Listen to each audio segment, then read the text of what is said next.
and nobody's there? Yes. No. What? I love that. I don't like that at all. You're really selling Disneyland for me. Here's your hosts, Bo and Abby. Anytime you have places where you have lots of people, it tends to bring in a lot of energies. And places with lots of energies tend to bring in some paranormal activity, unexplained phenomenons. And that's no different for a place that is the happiest or the most magical place on Earth, like the Disney parks. Mm-hmm. Now, there are lots of stories about Walt, anything from phantom cigarette smells to full-on apparitions. Of Walt being at the parks? Of Walt being at the parks. Even today? Yes, even today, people will say they see Walt. There's stories here and there. A lot of them involve the Town Square Firehouse on Main Street at Disneyland. You know about Walt's apartment. I know that Walt had an apartment in Disneyland, and I know that they built one for him in Disney World, but he never got to experience it in Disney World. And it's basically where he would work and then he would sleep when it got too late, but he didn't leave the park. Right. So the one at Disneyland he would actually use because he got to experience that part. Right. And he had a light in the window that he'd turn on to let people know he was there. Oh, okay. And security and stuff like that? Just whoever needed to know he was around. Okay. Okay. Well, after he had passed, one story involves a cleaning lady who noticed it was on. Mm-hmm. And she had turned it off. Mm-hmm. Went outside, looked back up in the window, it's on again. So she goes back up, turns it off, comes back out. When she goes outside, it's on again. And this is where supposedly she hears a voice that says, "I'm still here." Wow. Since then, the light has never been turned off. Supposedly. Turn it off. I want to see it turn on again. It's 2024. We have cell phones now. We can record this. I don't have to tell you. A lot of these stories are going to take place in Disneyland. Well, sure, because that's where, it's the original. Yep. It's where there's probably more attachment to things. Another thing that happens on Main Street in Disneyland, or the Main Street area, there is said to be a mysterious woman dressed in white clothing from the turn of the 19th century. Thought to be a woman who died on the property before it became Disneyland. Oh, okay. She supposedly helps lost children get to the Disneyland Baby Care Center to be reunited with their families. I love that. Does that happen a lot? I bet it happens more than you think. So what's the story? Kids talk about her? The lady in the white dress helped me or something? I guess, yeah. That would... Okay. Yeah, there's lots of spooky stories of things from throughout the years. A lot of cast members saying weird things happen here and there. This next story is for the Matterhorn. The Matterhorn is the ride I'm most excited for if we do get out to Disneyland next summer. Mm-hmm. It's a roller coaster-esque ride. You're in bobsleds. You go down. There's a Yeti involved. I didn't know that there's a Yeti. There's a Yeti involved. Okay. So is Everest kind of a nod to the Matterhorn? Maybe, probably. Okay. Now, the Matterhorn at Disneyland is famous for more than just the basketball court that's hidden inside. I didn't know that. Why is there a basketball court? So the cast members can play basketball. Are you serious? Yes. You didn't know that? No. Man, I'm full of fun facts for you today. I don't know a lot about Disneyland. I'm a Disney World girl. I stay where I'm supposed to stay. Like Ken? Yeah, that's where other people go. Yeah. My job is to stay there. You stay on the beach. You don't go in the water. Precisely. Well, it's also the site of two of the Disney park's most notorious accidents. The Matterhorn or the basketball? The Matterhorn. Okay. That occurred exactly 20 years apart. Okay. And while both are tragic, it's the second incident that has been linked to superstition. Did someone die? In 1984... 48-year-old Dolly Young was killed on the Matterhorn when she fell out of her car and was fatally struck by another bobsled. Since then, the section where she was struck has been known as Dolly's Dip. The park employees claim she still haunts the ride to this day. Cast members who work the ride have seen apparitions at Dolly's Dip, and one former ride operator could feel a supernatural presence while operating the Matterhorn. There's a cast member who relatively recently wrote a blog about Dolly. During her time working at Disneyland, the cast members were required to walk the ride at the end of the day to look for lost items. Presumably, they still do this. She wrote on her blog post, every time I was unlucky enough to get a track walking shift, I had an uneasy feeling like someone was watching me. I was always convinced that it was Dolly, and so I would often say hi to her. The feeling was always the worst in the big cavern in the middle of the ride and at Dolly's Dip, the spot where she died. In fact, the work lights in the tunnel near Dolly's Dip always seemed to be burned out. In 6 years, I don't think I ever saw those lights working. Because the spirits draw from energy. Correct. Weird. Yep. So, someone died there and then they, like, kept the ride open? Yeah, they've since changed the harnesses.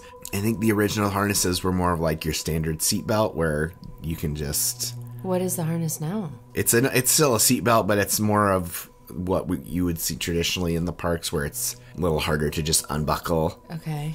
I think you have to get released from it. Okay. Yeah. The first person who died in the 60s, he like... There was multiple people? The first guy in the 60s, he like got it unbuckled and stood up and hit his head. Okay. He died later at the hospital. That's so awful. Yeah. Well, speaking of awful, I think this might be the most awful one. Okay. Still in Disneyland, this is the ghost of Debbie Stone.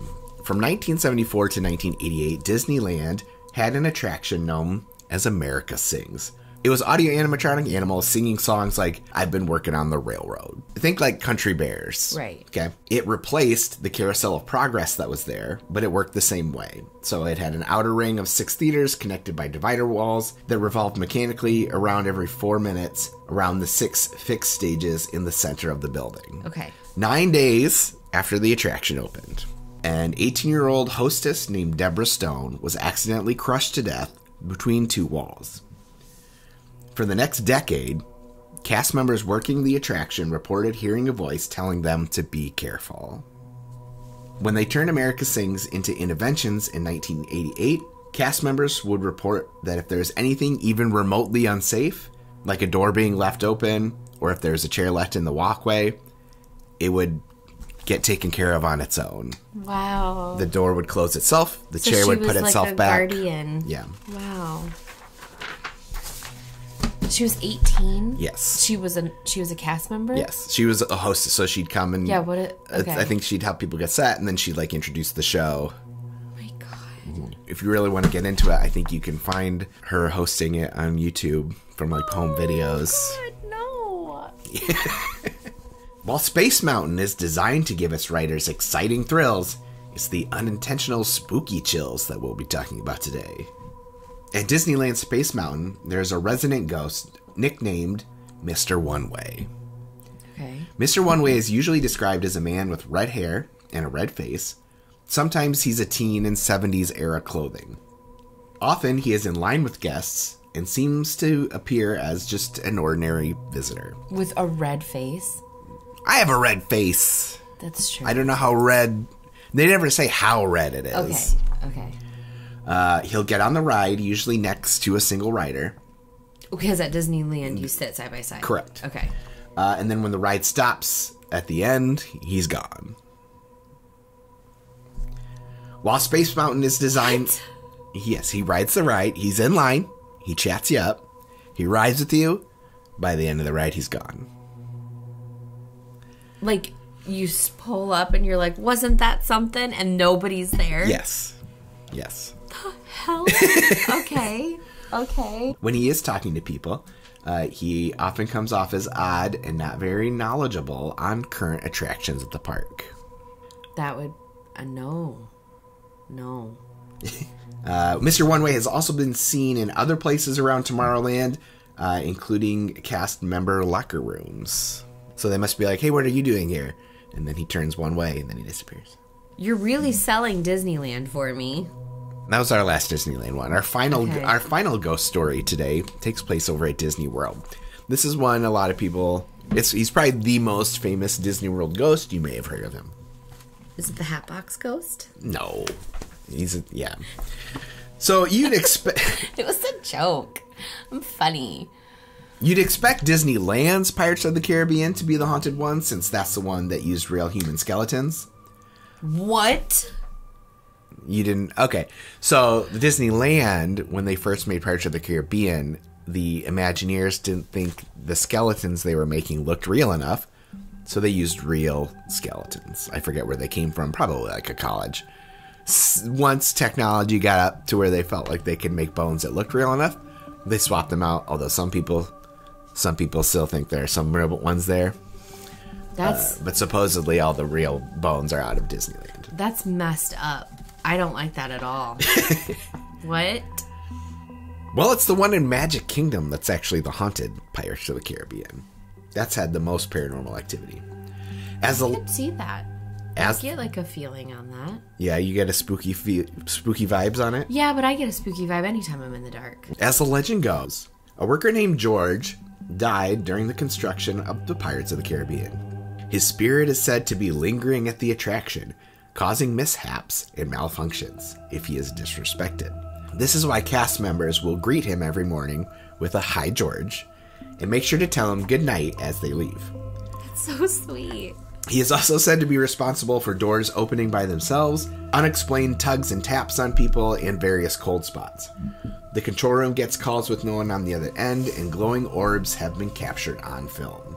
Wow. They say George's initials are carved on the bottom of the tall windowed tower, which is known as George's Tower by cast members, and it will bleed through if anyone paints over them. Okay, George, that wasn't cute. That wasn't fun. Did he carve his initials, or did...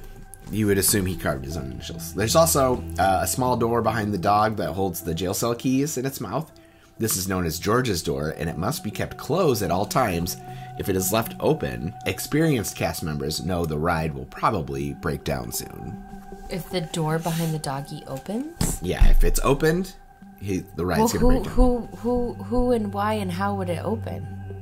Exactly. Oh, so George opens the door, and then that's him, causing mischief? And then he's like, I'm coming out to cause trouble. Oh my gosh. Okay. All right. And the last thing I have for you isn't a ghost story. It's just something that's creepy. Okay. So the animatronics on It's a Small World need to get annual haircuts. This is a true fact. I know, I hate this. I don't... You told me this when we were writing it. You told me this when we were writing it, and I very much don't like that. When I first heard this, I was like, oh, it must be because they use human hair. And that's an insane thought, and how would that even make any sense? It doesn't. It's not... They don't use human hair. I immediately had the same thought, though. Exactly. But yeah, why would human hair stuck on a doll grow? But what it is because the yarn they use is affected by the humidity. Mm-hmm. So slowly over time it increases in length. So once a year they have to go in and give all the It's a Small World dolls haircuts.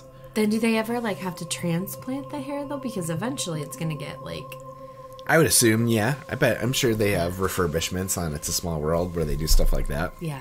The other creepy thing you told me about It's a Small World is that it always is on. Oh, yeah. It doesn't turn off. It never stops. So, 3 a.m., the park is silent. The world is asleep. The magic is quiet. Yeah. But if you walk into It's a Small World, the dolls are singing and are still alive. Yeah. And something about that. That's very unsettling. That is really creepy to me. But then also on the flip side, imagine going through it and them not moving. Imagine it, think about it as a Halloween ride where they just turn it off, but you go through it and it's just all these frozen, hundreds of frozen dolls. And then just one turns at you. Oh my god. That would be, oh my gosh. Yeah. Does Universal own Svengoolie? No, Svengoolie owns Svengoolie. Okay. He's on the MeTV network. I didn't know if it tied in. Oh, well, yeah. For those of you audio people, I'm wearing my Svengoolie shirt, which got lots of compliments when I wore it to Mickey's Very Merry Christmas Party. Yeah, you got stopped by so many. I remember, specifically, a very, strong, bald man on Main Street was like, yo, I like that shirt. That's funny. Well, speaking of Mickey's Very Merry Christmas Party, next week on the podcast, I think we'll be going over the menu for that. It was released this week, but I was like, we can't be talking about Christmas treats on the finale of the Big Thunder Podcast Halloween Spooktacular Bonanza Scarathon. So I think next week we'll be talking Christmas treats. I will never forget my 7th grade year. I hosted a little Halloween get-together at my house with my friends. And it was a boy-girl party, and we were going to go trick-or-treat. And after trick-or-treat, I had it all planned that we were going to come down to my basement, and we were going to put on the Disney Channel and watch scary movies. And Disney had the audacity to do Christmas. It was like, I can't even remember what they called it. And I don't think they ever did it again. Yeah, it was not a hit. No, it was like all Christmas movies on Halloween. People were probably expecting to watch like Under Wraps or Don't Look Under the Bed. Yeah, I feel like I was ready to watch Halloween Town. Because at that time, it was probably like 2 years old. I don't even know. Yeah. Yeah. So yeah, I thank you for that. Even though I am a Christmas girly at heart.